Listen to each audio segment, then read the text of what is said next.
Hi friends, this is Chris with Josephine's Designs. I am back to share with you a little bit of my journey. I have been just plagued with arthritis and a lot of autoimmune, which we know arthritis is autoimmune. But having a long list of autoimmune issues, which made me, yeah, my whole life I never had to like make the list. But then when the pandemic hit, I became one of those like nobody wants to touch you autoimmune people.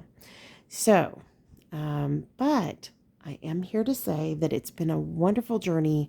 And so, in the last week, I've had dental surgery. I've had a bleeding ulcer, I think. Well, I know that's probably what it is. Anyway, so I have chronic ulcers. So I take two different medications for it. I was trying to see which one I could eliminate. And I went with the one that was what I thought was more costly, but in the end, it's not.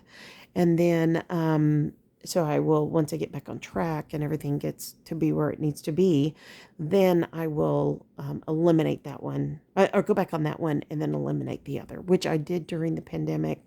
But due to a lot of the emergent issues that were taking place during that time when we were locked in, or was it sheltered in? I shouldn't have said it that way. Sheltered in. It kind of got worse for a family member. So I'm fine. I'm fine. But I just know that coming off such a really rough summer physically and just feeling overwhelmed health wise because everything was crashing. From shingles pain was coming back, and I didn't want to get back on that shingles medication, which I was told I could never get off of. And during the pandemic, by God's grace, I got off of that. But just the amount of arthritis and pain was crazy. And energy, I had none. I had none. Absolutely no energy. Now, that could have been a variety of things. My B12 was low. Yes, we need B12. My I had been sick. Yes, that can cause it. I had had the dreaded 3 times this summer. That could cause it too. And it progressively became less and less and less with every illness.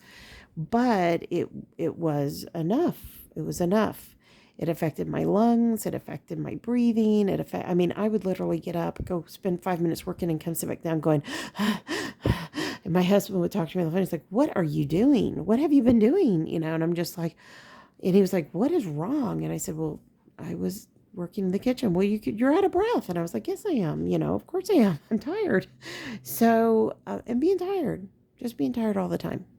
So, I picked up this book a week or two ago. I wanted maybe 3 weeks ago, and I started going through it. And I haven't gone through it page by page. I've gone through it like here, there, everywhere, and I do need certain things in my diet that have been eliminated. We also figured out that my cholesterol is much lower, over 20 points lower, and that is shocking after 20 plus years of it being over the 200 mark. And I was borderline for the cardiologist to say, I don't want to put you on a cholesterol med.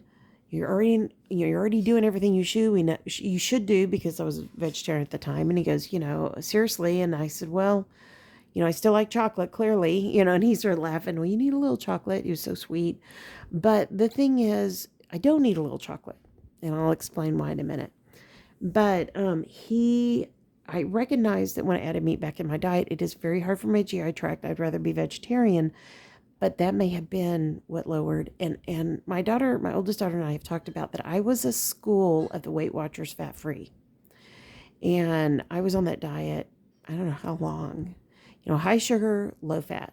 Oh, the worst diet I personally could have ever been on.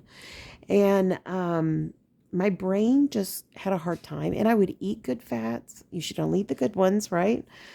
But clearly, eating a little meat was doing something to my cholesterol, because I couldn't understand how keto could be effective. I've got a friend who lost a ton of weight on keto. She's now just has a whole career associated with it. She's just done amazingly well, and she's a smart gal. She's so gifted and talented. Anyways, she's been a real proponent of it. And I thought, well, why in the world would that be effective? Because as a vegetarian, we know the others are vegan. We know the other side of that. So I began to start putting all this puzzle together. And I started reading this book and going through it, reading online, following a gal here on YouTube. It is Scandish Home, and she talks about her diet, her health. She sees a nutritional therapist, and her issues are different than mine. She's very, very thin. I'm sure she was having a hard time with her GI tract, is what she was describing to me. When she was describing, that's what it sounded like to me. She went gluten-free, casein-free, and then she is sugar-free. So the more I kept thinking through it, and I was like, I can't give up sugar. Come on, come on, come on. And I eat only the good one. I eat the cane sugar, the organic, the turbinado, the sucanut. So the unprocessed sugar, but it's the processed that I eat in other things. So, and I just thought, well, I'm going to leave that alone. I'll just work on some of this other stuff. And so I go see my dentist on Monday to have this dental surgery. And I asked him, I said, why is it that all of a sudden my teeth have just like gotten horribly worse? And he said, well, and I said, we did drink sodas during the pandemic. I didn't drink that many. And then it became kind of habitual. Like I would drink a half a day, half of a bottle, and I would put it in the freezer and I'd make like an icy the next day, kind of thing. And it was easy. It was easy, and it helped with the carbonation, helps with digestion, etc. And so I just really talked myself into, and it was cane sugar. It was all the good stuff. But what was happening was, on top of everything else, I wasn't helping my body. I wasn't helping my immune system. So my dentist came in and he sat down and he said, it's carbs. And I said, what? He said, well, when we're in biology 101, we do that spit test, and then who's, you eat the crack. Well, this one you eat the cracker, and you keep, the saltine cracker that's salty, you keep chewing, and eventually it tastes sweet. And he said, so eventually carbs break down into sugar in your body. And I was like, whoa. I said, well, I wasn't your typical college sciences. I was meteorology, climatology, because I was a geography major. And he started laughing. He goes, well, yeah, that's, that makes sense. And I said, yeah, but, I didn't walk away with all those wonderful nuggets. And, which now I wish I had taken more biology. But, anyways, and then he told me, he said, what really happens is we also know that we used to do a spit test, and early in the dentistry program, and he said we would be able to identify who was at high risk for cavities, who was at moderate, who was not, who was not at as much risk. And I said, he goes, what's happened to you? He said, stress will do it too. He said, all those things kind of like come together, and you spent a summer very sick. And I said, yeah. And then we were eating cough drops all night, we didn't get up and brush our teeth. And he said, yeah, that can cause it too. He said, but, you've had a lot of dental work done your whole life. And so now, we're trying to, we're rebuilding some of that. And I said, yeah. So, but he said, carbs are the number one, bad thing for your teeth. And I said, well, of course, sugar, things like that. And he goes, no, carbs, and carbs are in a lot of things, and probably almost in everything but water, I guess. So unless you're eating meat, and I don't think meat has any carbs. But anyways, we were talking about it, and I said, well, I was vegetarian forever. And so it's really hard as we've added meat back in. For me, it's very difficult on my body. And it literally can make me tired, from my body trying to digest this food. And he said, well, and I told him about this book. And I said, but, with all my arthritis going through the roof, I had been looking at a maybe gluten-free, lower sugar type diet. And he said, and only complex carbs. And he said, so you're talking about Whole Foods? And I said, yeah, exactly. It's just what we used to do for our son. And he said, yeah, I remember that. And as he still lives, that's how he eats. Now, I said, there is a lot of processed stuff now that is gluten-free. And he said, I guess in moderation. And I said, to me, it's processed if you buy it in a box and it's ready to eat, right? Okay. So, anyways, I was talking to my daughter today. She was biochem, biophysics, and now she's chemistry, is what she settled on in her graduate work. Oh, sorry, guys. Excuse me, I'm taking a sip of water. Sorry, and my jaw hurts. I still sound funny. Please forgive the way I sound. I still have my whole right side of my face and bottom lip are still numb from Monday's procedure. So yeah. Anyways, which is normal. It's normal. I talked to the dentist. It's normal. But so this week I started just lessening and lessening and lessening. And so, and I decided there's certain things that are in the house, we're going to eat them up and get them out. And then we're just not going to replace them.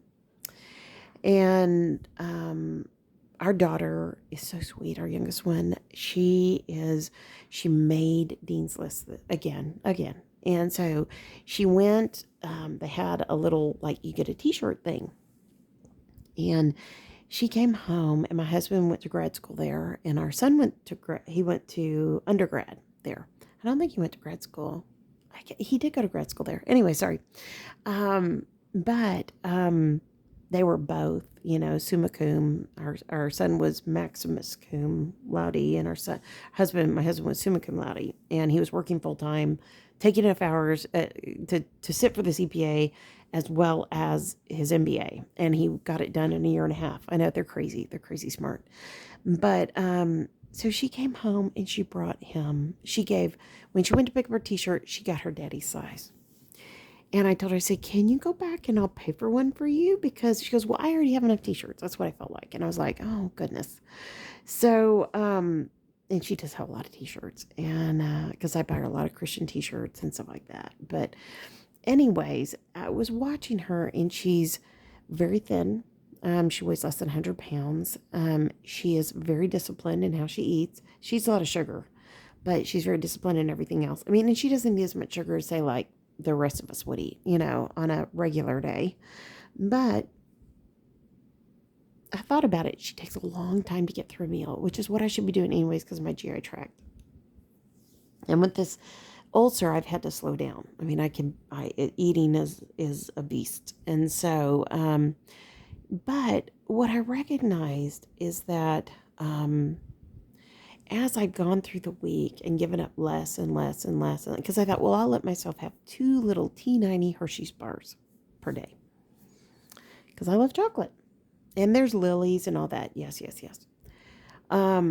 But I by last night, I didn't want any. Because what I'm recognizing is I don't hurt as badly. I slept through the night these last few days. And the night that I had sugar, I didn't sleep well. That I had more gluten, I didn't sleep well. And it's just been this just like aha moment of, wow.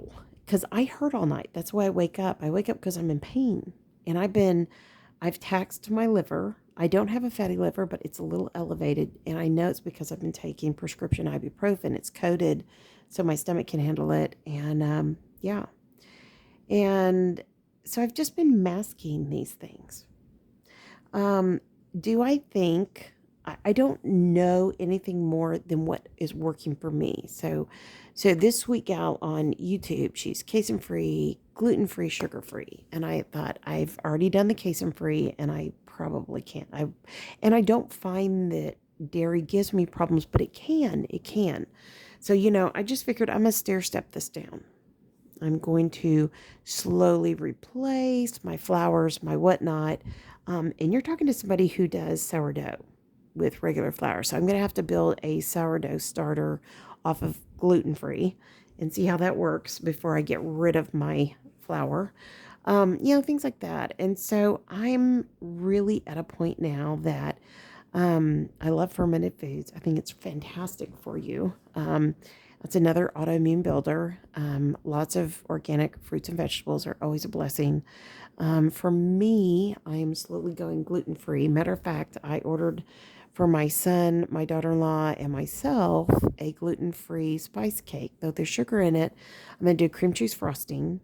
And I think I'm just going to put vanilla, maybe a touch of cinnamon for make you think it's sweet, and then the cream cheese. Um, and my son is casein free, and my daughter-in-law is semi casein free. I mean, she can do some casein. And I like message them and say, "Can y'all have this for topping, or do I need to get you like a case or gluten free sugar, casein free sugar, regular frosting, sugary frosting?" And they're like, "No, we like cream cheese." So we'll see. I'm just going to set it to the side, and people can put what they want on theirs. Um, but I mean, I'm at a point now that there are things that I will pay for that because I make them into cupcakes. I will pay for the cupcake. But my husband has also had some issues health wise, and his are much more serious, in my opinion. I mean, not crazy serious, but he needs to do something. And um, he's a very healthy man. He's always been. He was a weightlifter. He's all those things, but he's starting to have aches and pains. He's starting to, and because of the autism spectrum disorder that kind of comes through him, because our son has Asperger's and our other daughter is on the autism spectrum, there's no doubt. They have tremendous blessings, and then they have things that are the other side of that, the curse, so to speak. So I I just kind of think that as I cook, he'll eat what I cook, and as long as it tastes okay. So that's where I'm at. So a pain-free life would be fantastic. Clearly, I'm going to lose some weight because I'm not eating carbs and sugar. That things are going to happen. And I'm not even going to weigh. I'm not even going to weigh. I'm just going to do it and move on, you know?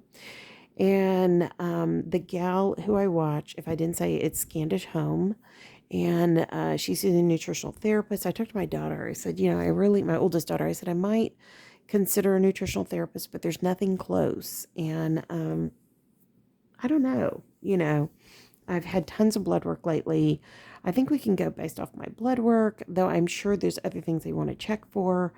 Just the saliva test is always good, etc. I remember back when, 20 years ago almost, I was very much into that line of thinking. And of course, I really love nourishing traditions. So implementing that within here, just kind of a, you know, conglomeration of information, and then trying to break it down how that'll manifest itself in my, what it will be in my life is what I should say. It's not going to manifest itself. It's just going to kind of, I'll go through the information and then kind of work it out. But if this is what it takes for pain-free living, yeah, I'm in. Count me in. I'm in. Will it be perfect? No, I won't. I just won't. And I know that of myself. So anyways, I told my daughter, my youngest daughter, I said, you're going to have a ton of food when you move out, because I have a lot of prepackaged, muffin mixes, things like that, like for my granddaughters when I go with the granddaughters. So I'll just do the gluten-free version of that. And because my husband will eat, if you make 6 muffins, my husband's going to eat 3. So that leaves 1 for me, 1 for my older granddaughter, and 1 for my youngest granddaughter. Yeah, she can chow down a muffin. Yes, I was telling my youngest this morning, she kind of looked at me like, are you kidding me? And I said, no, she ate the whole thing. And if she could have eaten mine, she'd have had it too. So she's not even a year old. And this was when she was like maybe 9 months old, but she is so funny. And I put blueberries and strawberries. I put real stuff in it, but it's a journey. It's not a destination. So I just wanted to share with you guys, is this the best guy out there? I don't know. I really don't. He had good reviews when I picked it up. But I just felt like it's a good starting place. And again, like I said, I love the nourishing traditions, so I'll implement some of that. And, I'm just going to do the best with what I think God wants for me. And I'm a Christian, if you don't know. I'm a Christian, and I just pray about it. But after like the 3rd confirmation, and the last one was my dentist, I just thought, and then I was talking to his wife this morning, who has had, since she was a child, juvenile arthritis. And she said, Oh yeah, Chris. She said, you know, the minute, I mean, we've known them almost 30 years. They are such good friends. And she said, yeah, Chris. She said, seriously. She said, I know when I get off my diet. I know when I'm eating a lot of junk. And I said, yeah. I said, I get it. And I said, I think we were so desperate for any kind of groceries that we'd take what we could get. We'd enjoy little treats here and there because it was kind of a scary time. But for me, I just have to focus on, you know, what's the healthiest choices and what works for me. And what works for me may not work for somebody else. And what works for them may not work for me. Because my oldest daughter was like, you know, Mommy, why don't you do the PCOS diet? And because I have polycystic ovarian disease, even though I have both ovaries removed, you still have PCOS. And I said, well, she wants me to look at it, and I promised her I would. And I also promised her, because she loved it, how effective it was, how easy it was. It was a lifelong journey. She had a membership, and she said, well, you know, I would share my membership with you. And I said, well, no, you know, I don't want you to do that. I can look at it. And she just said, well, you could take my membership because mine's inactive, and then we could activate it and be for you. And I said, well, how about I give you that for a early birthday or Christmas present? And she was like, well, let me talk to my husband because he has to do it with me. And I said, she said, I can't do it alone. I said, I understand. You know, she goes, I already cook a toddler, an infant, you know, food, and I need to be able to have everybody. And I said, yes. And eventually you'll have everybody on that diet. That's just the way it'll be, and everybody will understand, and everybody will be good with it. So, and more than likely, those girls are going to have PCOS. God bless their hearts. Yeah. Yeah. So mine came from my grandfather, my dad's mom, and I carry the link, and so does my daughter. So anyways, it just is what it is what it is. So, so there's all kinds of things that come into play, and I'm going to look at her suggestion. I don't think it's gluten free, but I could do the gluten free version of it. You know, we'll see what it is. But for right now, it's just more identifying what works, what doesn't work, that kind of a thing. And you know, our son had such severe food allergies. He was too young, but his allergies showed up really young. He was deathly allergic to peanut butter and any kind of peanut oil, peanut, and then casein free, gluten free, and then and we didn't have those opportunities when they were little, because if they were 2 years or younger, they did not want to do allergy testing on them because they would grow out of it. They would grow out of it. They would grow out of it. Well, he never grew out of the peanut allergy, and the gluten and the casein are still there. And so I think it is just worth the almost food testing. You take it down to nothing, and you add one food in per day, per week or whatever, however you want to do it, whatever your schedule is. And I did all of that with our son, all of it. And so, but because he was too young, he couldn't express the casein and gluten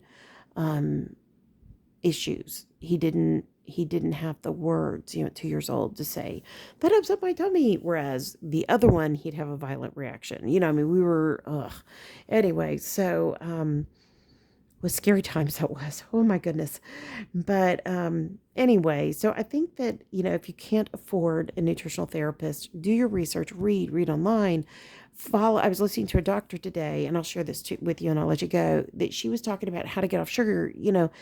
People say they can't just cold turkey go off, and I agree. It's really tough to cold turkey go off sugar, and that's cane sugar, any kind of sugar.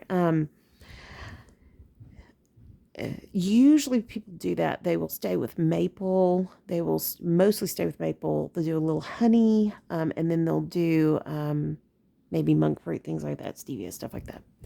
I'm a big, huge stevia fan. I've used stevia for years. I cannot use fake sugar. It makes me sick as a dog. I mean, sick as a dog.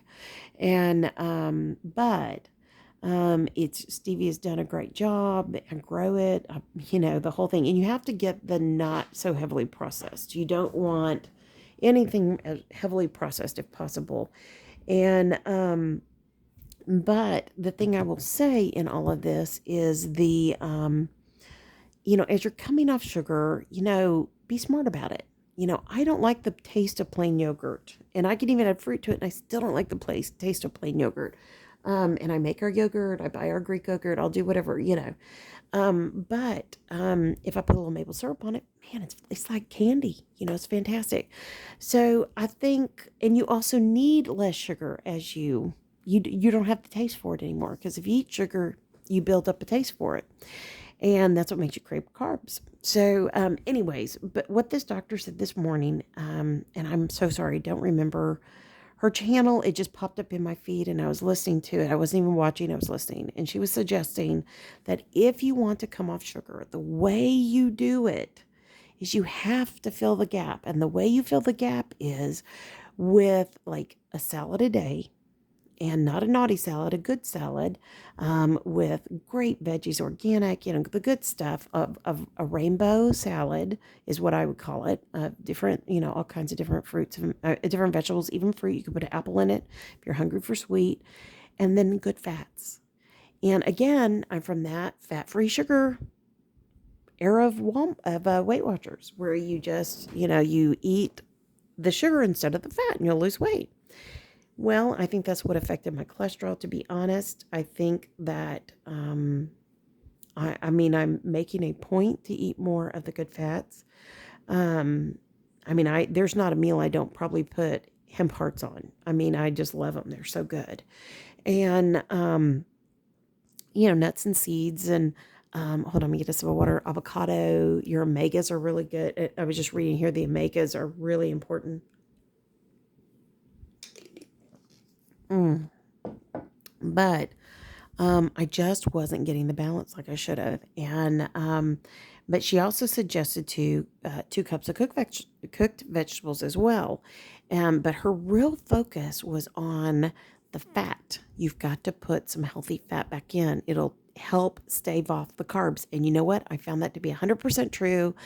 100% true this week. I really didn't want things if I had fat, a good healthy fat with my meal. And it really is interesting. Again, there's another confirmation, right? Okay. So I just want to say that there's a way to do these things within moderation. If carbs come in your fruits and vegetables, then they came in your fruits and vegetables. If you have a really hard time with yeast or candida, then you want to lay off the fruits for a while until you get your body cleaned out. And maybe you can't have them back. Maybe you can't add them back in. You just have to see. So, all right, guys, I'm going to let you go. My mouth is really hurting. But I did want to come back and share this with you because I find it to be no duh for me. I cooked this way forever for my son. Why I'm not, he did have sugar, but, yeah, no, I just don't want it. And yes, you can have ice cream. You can freeze your fruit, put it in your Vitamix or your, Ninja or whatever, and, blend it down and you've got homemade ice cream, with bananas and whatever fruit you want, or cacao powder or vanilla or whatever you want. So anyways, it's interesting. And I also find myself drinking more water and tea as I'm doing this. So I'm not craving the naughty things. I'm craving the good things.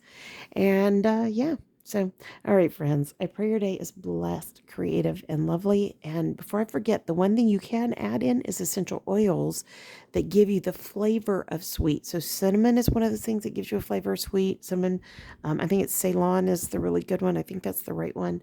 And then I got to go back and read those years ago. And then your essential oils like peppermint, they're great. Spearmint, you can put that in things and it tastes sweet. So anyways, just a thought. You put a drop of peppermint oil in your tea and you have peppermint tea. I know, right? Or you can grow mint and steep it. It's all that. So, all right, friends, if you like this video, give it a thumbs up. If you have a comment, leave it below. If you've got anything to teach us, please leave a comment. I would love to know your thoughts on all this. Any of you that have gone on this journey as well. Share it with anybody. I am not a medical person. I am a teacher by profession. I am not medical at all, but I am really in the introductory early level of this. So, I will see how it goes over time. But I'm making some clean breaks. I'm going to get out the flour, and I have a lot of flour in my house because I use a lot of flour making sourdough. So, anyways, and yes, there is some thought on sprouting, and sourdough can be either less gluten or no gluten sprouted foods or sprouted breads, but we'll see. We'll see. I just haven't gone down that path yet. We'll see. We'll see.